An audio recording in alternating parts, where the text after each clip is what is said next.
प्रयागराज में कुंभ शुरू होने वाला है और यहाँ पर प्रयागराज का जो कुंभ क्षेत्र है उसको अलग से एक डिस्ट्रिक्ट बना दिया गया है। और अगर आप भी इस कुंभ में आने वाले हैं तो क्या आपको पता है इस पूरी जगह का मैप क्या है?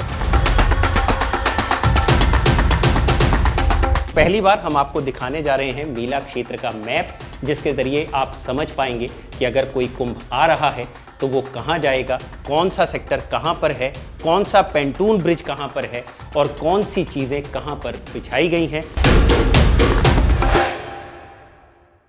तो प्रयागराज में महाकुंभ का मेला शुरू होने वाला है, तो लोग यहाँ पर आएंगे जिनके लिए लगभग 4000 हेक्टेयर में एक पूरा मेला सजाया गया है, यानी कि सेक्टर्स बांटे गए हैं जिसमें वो आएंगे और संगम में डुबकी लगाएंगे।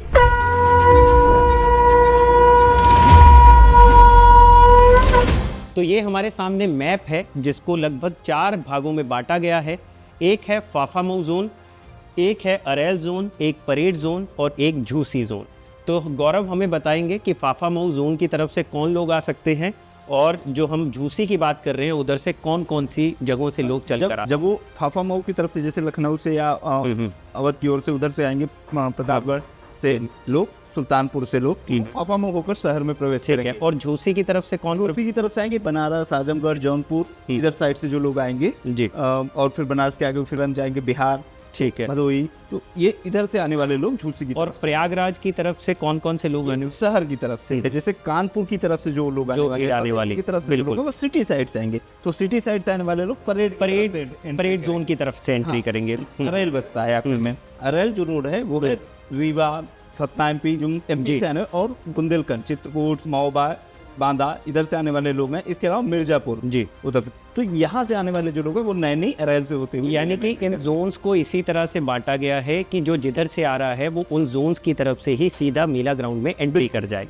ठीक है, आ सकता है, संगम आ सकता है। इसी के लिए पांटून पुल बनाए गए हैं। आपको इस पूरे मैप में जो पीले रंग की लाइनें दिख रही हैं, ये पांटून पुल है। यानी कि जो पीपे के पुल बनाए गए हैं जिनके जरिए और जमुना पर 30 टोटल पुल बनाए गए। तो यहाँ पे एक जानकारी ये है कि यहाँ पे टोटल 25 सेक्टर्स हैं। 25 सेक्टर्स में अगर हम देखें तो ये अलग अलग जोन के हिसाब से बांटे गए हैं। परेड जोन को देखेंगे तो यहाँ पे सेक्टर 1, 2, 3, 4 है। और वैसे ही फाफामऊ जोन को अगर हम देखेंगे तो यहाँ पे 6, 7, 8, 9 और 10 सेक्टर पड़ते हैं। इसी तरह से अगर आप गंगा पार चले जाएंगे तो पड़ता है झूसी नॉर्थ। झूसी नॉर्थ में 11 से लेकर 19 तक के सेक्टर आते हैं। और झूसी साउथ में अगर हम देखें तो 20 और 22 सेक्टर आते हैं। 20, 21, हाँ, 20, 21 और 22 सेक्टर। और अरेल जोन की बात करें तो ये यमुना के इस ओर पड़ जाता है, तो इसको एक तरह से वीआईपी जोन भी कहा जा रहा है।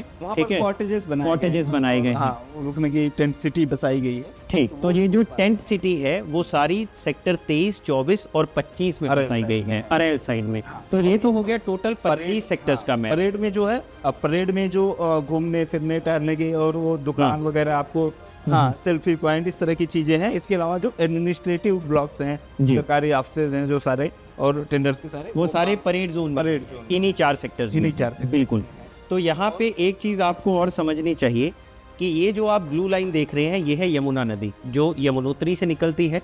और यहाँ से जो शुरू हो रही है ये है गंगोत्री, यानी गंगा इस ओर से निकलती है। और ये एरिया अगर आप देखेंगे तो ये है संगम। यहीं पर डुबकी लगाने के लिए महाकुंभ के दौरान लगभग 40 करोड़ लोगों के आने की उम्मीद है। अब ये सेक्टर्स का जो मैप है ये इस तरह से होता है कि इन सेक्टर्स में जो लोग आएंगे कल्पवास के लिए या जो साधु संत रहने आएंगे तो उन लोगों को सेक्टर वाइज बांटा गया है।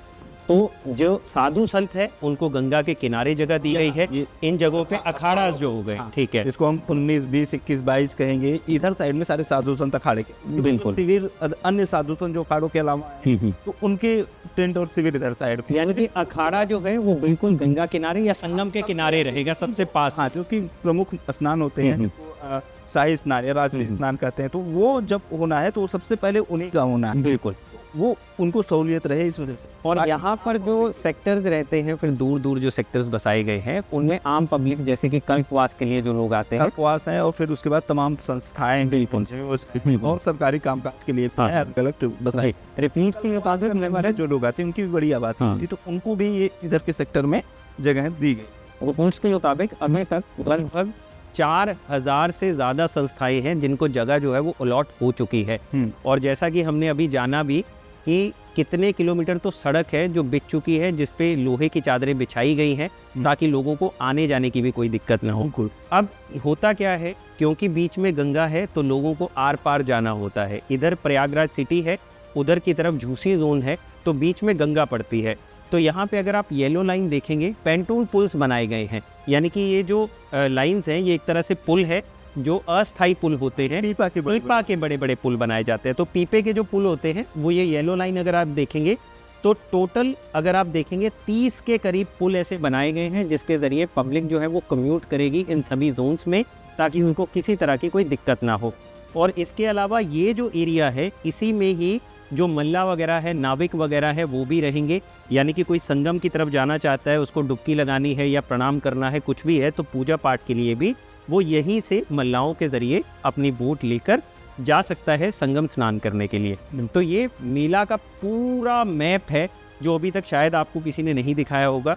तो एक बार आप देख लीजिए। और अगर आप प्रयागराज आ रहे हैं तो प्रयागराज आने से पहले अगर आप इस मैप को आत्मसात कर लेंगे तो मुझे नहीं लगता खोया पाया केंद्र की कोई ज़रूरत रह जाएगी, क्योंकि लोग ज़्यादातर गुम जाते हैं। मैंने एक चीज़ गौरव जो हम जानना चाह रहे हैं आपसे, क्योंकि आप लोकल है यहाँ से, यहाँ पर बहुत सारी महिलाएं भी आती हैं जो अपने पतियों के साथ या पिताओं के साथ आएंगी। उनको कम्यूट करने में दिक्कत होती है, तो कई बार ऐसा सुनने में आता है कि वो रास्ता भटक जाते हैं।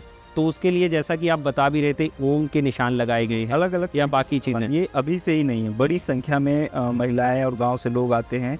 और आप पढ़े लिखे हैं तो भी उस तरह की परिस्थितियां कई बार बन जाती हैं कि ग्रुप में आते हैं लोग, कि पूरे गांव से गाड़ी भर के आ रहे हैं, बड़ी संख्या में लोग आ रहे हैं, तो भटक जाते हैं। जब एक बार आदमी ग्रुप से भटक जाता है, यहाँ पर करोड़ों की भीड़ होती है एक दिन में, तो फिर दोबारा उनसे मिल पाना मुश्किल होता है। खास तौर पर उन लोगों के लिए जिनके पास अपने गांव का नाम, पता, इस तरह की चीज़ें नहीं होती है, याद नहीं होता है, या वो उस स्थिति में नहीं होते हैं। मान लीजिए कोई बहुत बुजुर्ग है या कोई बच्चा है जिसको नहीं याद है, तो फिर उसको फिर से वापस अपने परिवार से मिलाना, अपने साथ के लोगों से मिलाना एक बड़ा टास्क होता है। ये आज से नहीं, हर कुंभ का है। हर कुंभ में देखते हैं कि फिर कुंभ में लोग बिछुड़ गए। उसके लिए जो सबसे एक किया जाता है, खोया पाया केंद्र बनाया जाता है।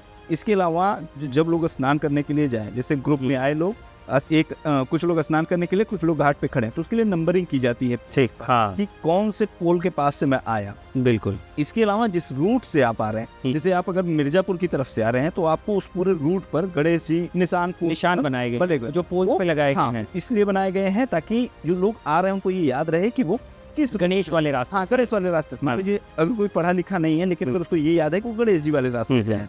इसी तरीके से जो रीवा की तरफ से आने वाले लोग हैं, उस पर नमस्ते जी लगा हुआ है, तो लोगों को याद रहे। कुछ रूट्स पर हुआ है, कुछ पर जो है और धार्मिक निशान बने, शंख बना हुआ। इस तरह से चीजें बनाई गई है ताकि लोगों को ये कम से कम याद रहे कि वो किस जगह से आ रहे हैं, ताकि प्रशासनिक काम कर रहे हैं लोग, उनको भी आसानी हो, वो बता सके कि आप कहाँ से आए थे, कम से कम वो जानकारी मिले। तो ये एक बार भाई मैप दिखा दो दोबारा से। ये मैप कहीं लगाए नहीं गए हैं। आप अगर YouTube पे जाएंगे या Google पे जाएंगे, शायद आपको ये मैप दिखाई भी नहीं देगा। ये यहाँ के प्रशासनिक अधिकारियों के लिए लगाया गया मैप है, जिस पे बताया गया है सेक्टर वाइज कौन सा सेक्टर कहाँ है, कौन सा पेंटून ब्रिज है, उसका क्या नाम है, कौन से रोड बनाए गए हैं, उनके क्या नाम हैं, और किस तरह से ये पूरा जो मेला ग्राउंड है उसका प्रबंधन किया गया है। तो आप देख लीजिए। और अगर आपको ये वीडियो पसंद आया है तो इसे लाइक और शेयर ज़रूर करें। और हाँ, खबर गाँव को सब्सक्राइब करना मत भूलिएगा। और अगर आपका भी कोई आने वाला है प्रयागराज कुंभ में डुबकी लगाने के लिए, तो उसको ये वीडियो भेज दीजिएगा ताकि उसको भी मैप पूरी तरह से समझ आ जाए।